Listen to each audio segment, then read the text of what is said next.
تو کالجوں میں، سکولوں میں، یونیورسٹیوں میں ہماری بدقسمتی یہ ہے کہ نصف صدی کی آزادی میں بھی ہم اپنے ملک میں وہ علوم جو قلبی ہیں، وہ علوم جو نبی علیہ الصلوۃ والسلام نے عطا فرمائے، وہ علوم جو اللہ کی کتاب میں ہیں، ان کو ہم اپنے بچوں کے لیے نصاب کا حصہ نہیں بنا سکے۔ ہمارے سارا محکمہ تعلیم یا سارا تعلیمی سٹرکچر جو ہے، یہ سارا تعلیمی ڈھانچہ جو ہے، وہ صرف وہی عقلی باتیں، وہی فن کی باتیں، وہی جنہیں خبر کہا جا سکتا ہے، وہ سکھانے پہ تلا ہوا ہے۔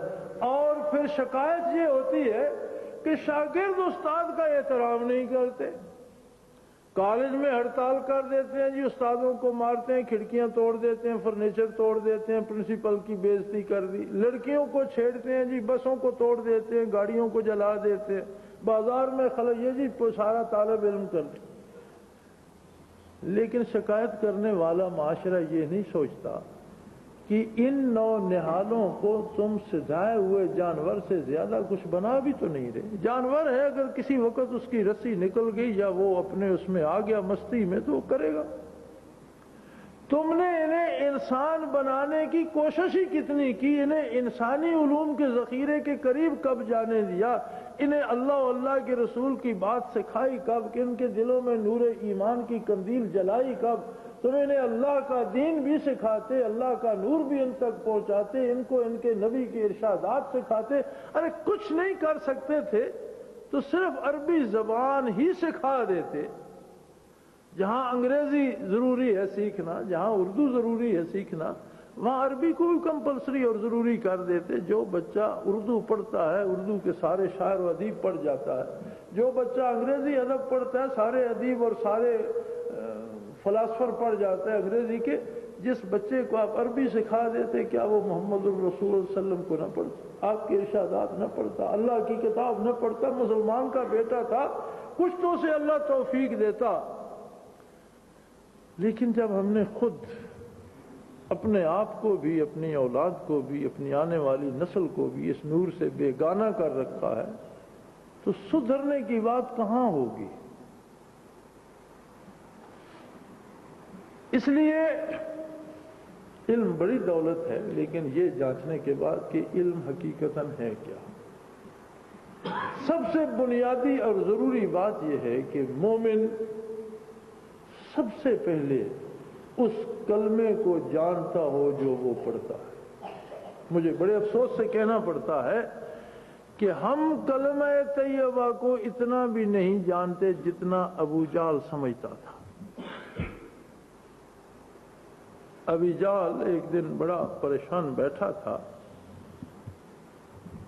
تو کسی نوجوان نے اسے پریشان بیٹھے ہوئے دیکھ کر اس نے کہا، چچا یا ماموں کہہ کر، اس نے قریبی عزیز تھا اس کا، اس نے کہا بھئی آپ اتنے پریشان کیوں آپ کھوئے کھوئے سے رہتے ہیں اور اتنے پریشان ہیں، آپ تو ہر وقت کہہ کے لگانے والے آدمی تھے، یہ کیا ہو گیا آپ کو؟ تو کہنے لگا یار اس ایک بندے نے ہماری سارا سکون غارت کر دیا ہے اور ہمارے چہرے سے مسکراہٹ چھین لی ہے، ایک بندے نے ہمیں ہلا کر رکھ دیا۔ کہنے لگا عجیب بات ہے، ہزاروں لوگ آپ کے ایک اشارے پر قتل ہو گئے، تباہ ہو گئے، جنگیں ہوئیں، قومیں اور قبائل لڑے، ایک آدمی کی حیثیت کیا ہوتی ہے؟ آپ ایک آدمی کو قتل کر دیجئے۔ جب یا تو آپ کا دامن بڑا پاک ہو، کوئی خون کا داغ نہیں ہے، آپ کا تو سارا دامن ہی خون سے رنگا ہوا ہے، ایک بندہ اور صحیح۔ تو کہنے لگا تم بیوقوف ہو، تم کیا سمجھتے ہو کہ ہم نے اس کے قتل میں کوئی کوشش میں کمی کی ہے؟ ایسا نہیں ہے، بات یہ ہے کہ وہ اللہ کا رسول ہے، اللہ اس کی حفاظت کرتا ہے، ہم کیسے قتل کریں؟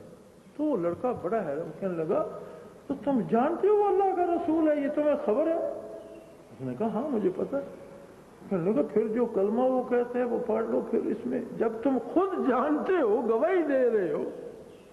کہنے لگا یہی تو تیری سمجھ میں بات نہیں آتی، جو کلمہ وہ پڑھاتا ہے وہ کلمہ پڑھنے کے بعد ہمارے پلے کچھ بھی نہیں رہ جاتا، ساری حکومت پھر اللہ ہی کی ہو جاتی ہے، ہم تو بالکل عام آدمی بن جائے، ہمارے پلے تو کچھ نہیں، ہماری کوئی حیثیت ہی نہیں رہتی۔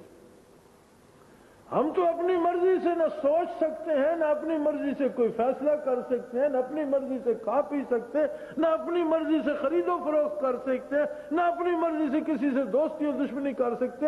کلمہ پڑھ لینے کے بعد کہنے لگا کہ ہم تو بالکل زیرو ہو جاتے ہیں، ہمیں کیوں کلمہ پڑھے، ہم تو ختم ہو جائیں گے۔ اتنی بات ابی جہل بھی جانتا تھا کہ یہ لا الہ الا اللہ محمد الرسول اللہ کا مفہوم کیا ہے۔